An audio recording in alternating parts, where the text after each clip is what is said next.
Hi, my name is Karen Rzeszutko, and I'm the president of Roanoke Insurance Group. Cargo crime, and especially fictitious pickups incidents, are constant and costly. Our objective is to inform logistics service providers about increasing incidents of cargo theft, including the specific areas where it occurs, the types of targeted goods, and the various theft methods. We'll also explain what fictitious pickups is and how it's developed. Most importantly, we'll discuss protocols and an action plan to prevent these costly crimes. The goal is to provide an actionable information that can be used to reduce the risk of these crimes. Joining me in this important discussion is Tony Pelli with BSI Supply Chain Solutions. Tony, please tell us a bit about yourself and BSI and your role. Thank you, Karen. My name is Tony Pelli, and I'm Practice Director for Security and Resilience at BSI. And we help our clients with their supply chain risk management challenges, including challenges like cargo theft, loss, disruption, and diversion of their products, including the topics we'll be talking about today: fictitious pickups and theft trends in the United States and Canada. Great. Thanks, Tony. I think we'll start off today with discussing cargo theft, hot zones, types of thefts, and target commodities. Here at Roanoke, we see a large majority of various types of cargo thefts and types of theft claims in particular. We see hijacking in Mexico. We see just general theft internationally, where you might see a piece that's been stolen from an entire load. And we see the majority, though, and I would say the large majority here within the U.S.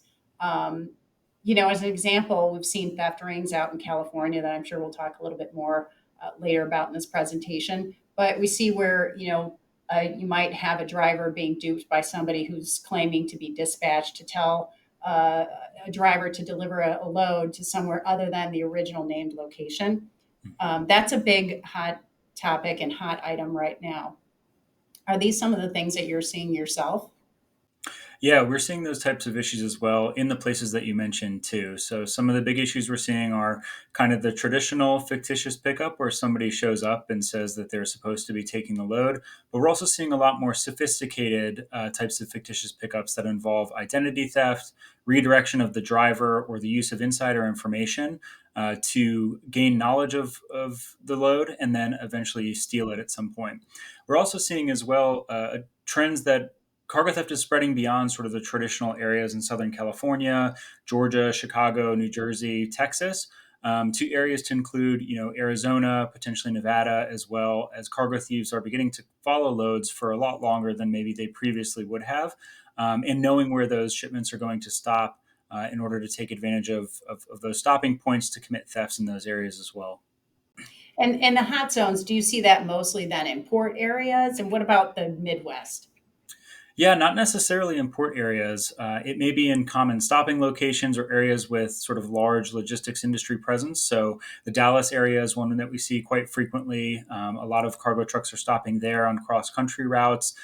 Chicago, especially, you see a lot there. There's a lot of air freight coming in through O'Hare Airport. So we see theft in the Chicago area. There's also a lot of basic commodities and food products that are being shipped through the Chicago area, which is why we see that as a hotspot for theft as well.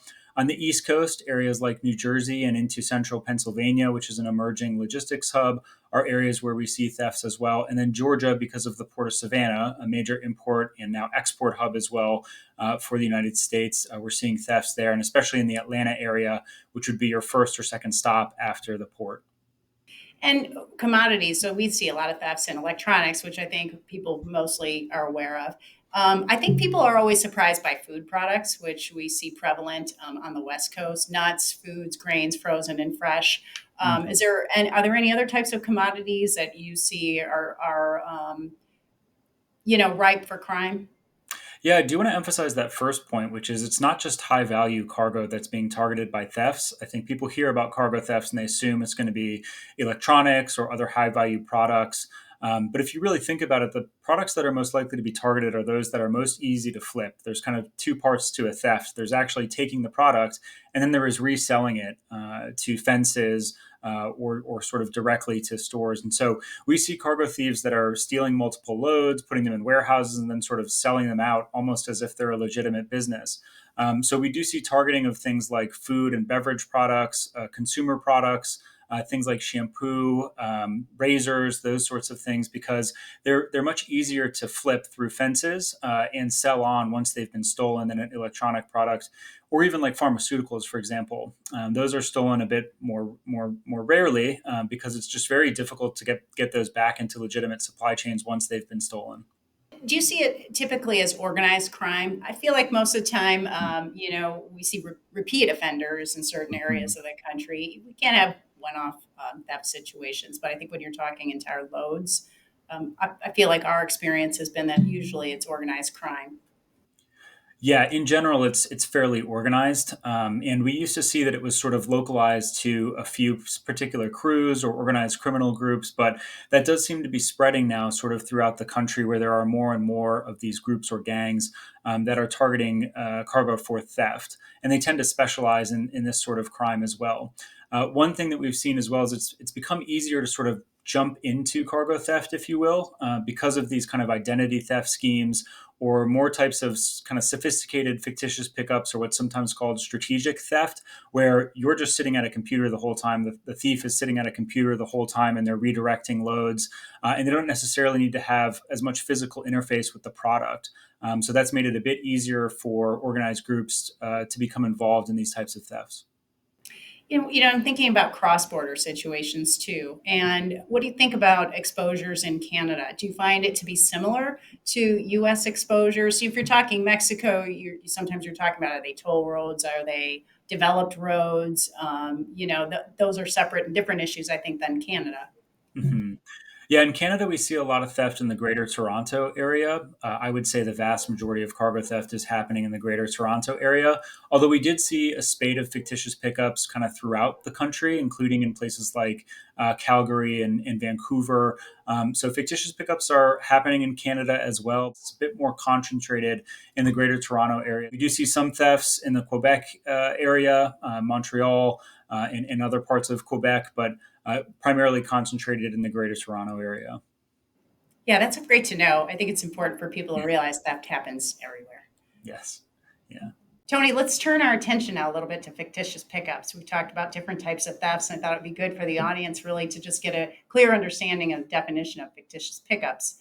I did some research on it myself, just trying to, I had a good understanding of it, but I figured the definition would be valuable to the audience. So, by definition, they're a highly specialized form of cargo theft requiring skill in both document forgery and internet based fraud, which includes a location that can store one or more truckloads of goods and fence contacts that can safely sell the product. Um, would you add anything to that? No, I think that's a great definition, and particularly want to put emphasis on the fraud aspect because that's what we're seeing with the explosion in fictitious pickups recently. Is that more and more of them are abetted by kind of more sophisticated forms of fraud, identity forgeries and theft, and cyber crime as well, including phishing. So I think what we're seeing is a real convergence of the physical and cyber sides of cargo crime and cargo theft. And it's something that when we talk about the mitigations, that will be really important to discuss as well.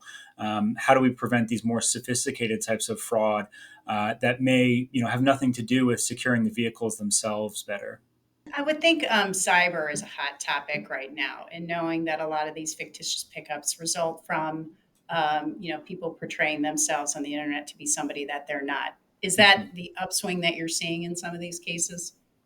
Yes, that seems to be what is driving a lot of the increase in fictitious pickups and more sophisticated cargo thefts is these types of cyber crimes or cybersecurity issues that if you're a small logistics company, you may not necessarily be prepared for.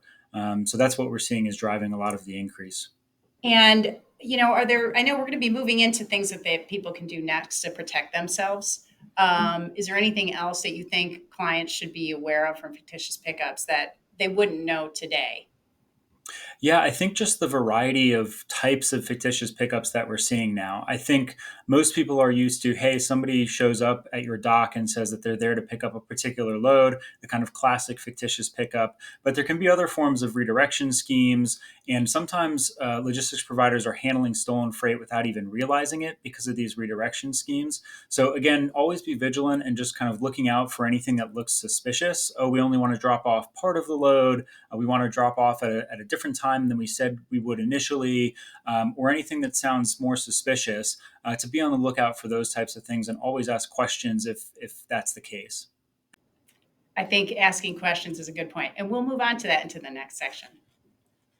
Tony, when I think about mitigation strategy and tactics, I think it's important to talk about how to properly vet a carrier. I think it's important to say why it's necessary and important for freight brokers to do that. Things like their liability mitigation and their reputational management. Oftentimes I think freight brokers don't consider the reputational risk um, that follows when they have a theft and they're using a carrier that they haven't properly vetted. It also may violate the shipper terms and the agreements that they entered into with the shipper. And it's just business agility. They've got to be move so quickly with speed. You've just got to be prepared for what could happen down the road. In order to prevent that from happening, we need to properly vet our carriers. So I thought it would be good just to talk about first, why it's critical for freight brokers to and property brokers to vet and reduce their risk.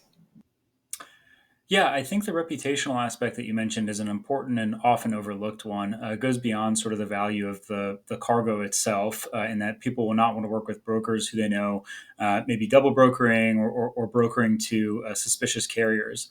So I think the vetting piece can really help with that. The important part of that is to just make it part of your normal business operations. So to make it, whenever you're onboarding a carrier, to actually call, make sure that somebody picks up the phone, ask a few questions to verify sort of their location, who they are, those sorts of things. Checking out information about their FMCSA records, which are not intended to prevent theft, but can provide useful information and signs that a carrier may not be legitimate. And also as well to check out, even on Google Maps, the actual location that the carrier says that they're located. Sometimes we'll see people use abandoned locations, PO boxes, those kinds of things. And all of those can be signs or signals that the carrier may not be legitimate. Are there offerings with BSI that clients can reach out to you to provide solutions to help them with this vetting process? Yeah, so BSI, because of our history and standards, we like to take what we call a management systems approach. So it's a kind of holistic approach to managing these types of issues and supply chain security more broadly. So we want to make sure that we have a good policy and procedure in place, that procedure looks at the context of your organization and works with the rest of your business to enhance your business and work as part of your business process.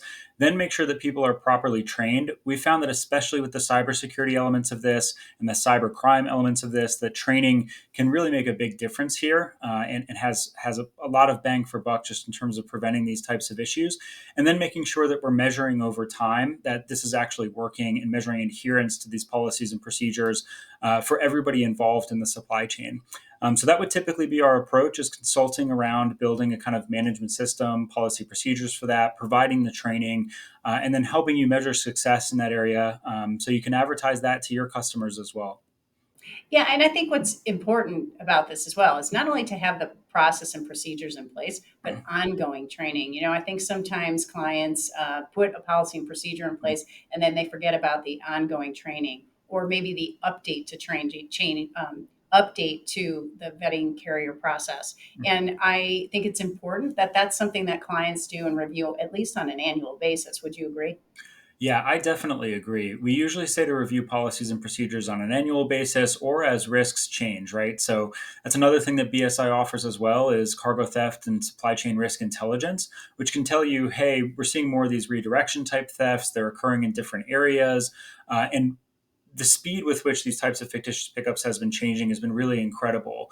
So we're seeing new and different types of theft emerge, on an almost yearly basis, if not more quickly. So we want to make sure that you're keeping up to date on what the latest trends and risks are, and that you're sort of changing your policies or your processes in concert with those changes to make sure that you're keeping up.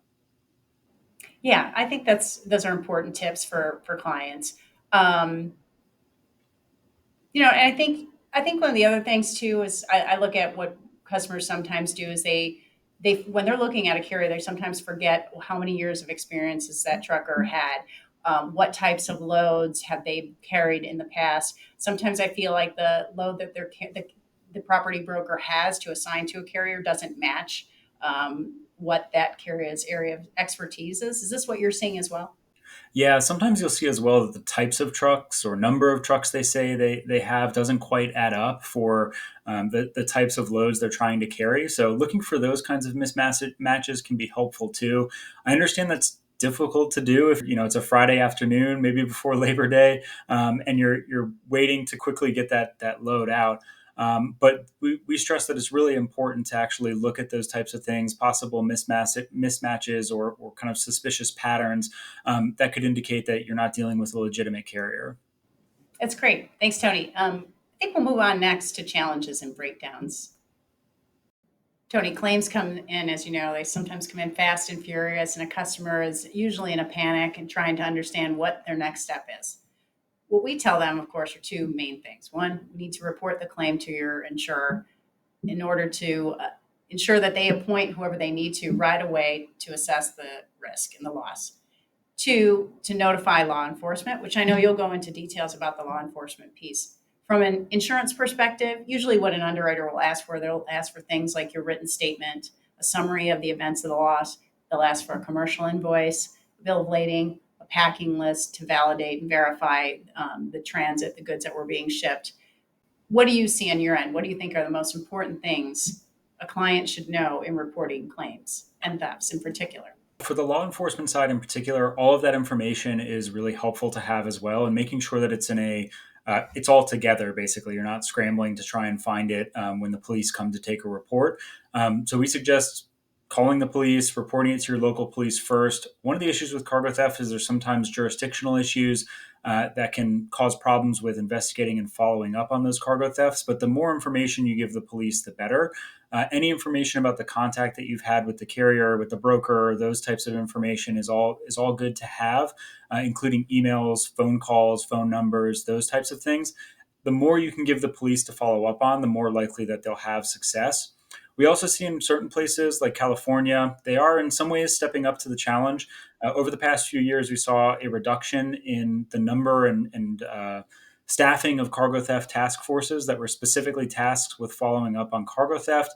There's currently a bill working its way through the California State House to give more funding to cargo theft task forces. We've seen that California is the epicenter of the problem. So not directly related to immediate reporting, but there may be some help on the way in terms of more dedicated cargo theft task force. Of course, the most important thing to do is to report it as quickly as possible with as much detail as possible. So that again can become a training thing or a procedure and process thing.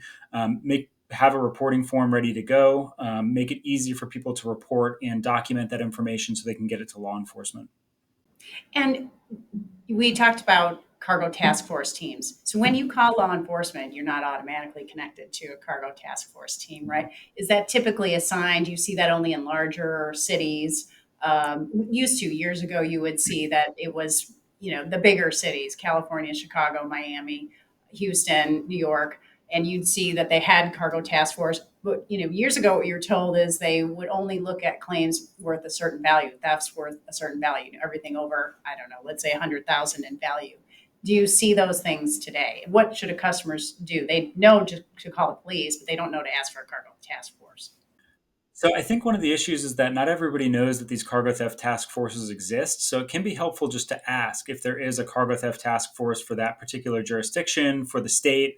In some states like Georgia, we've seen groups like the Georgia Bureau of Investigation become involved in cargo theft investigations.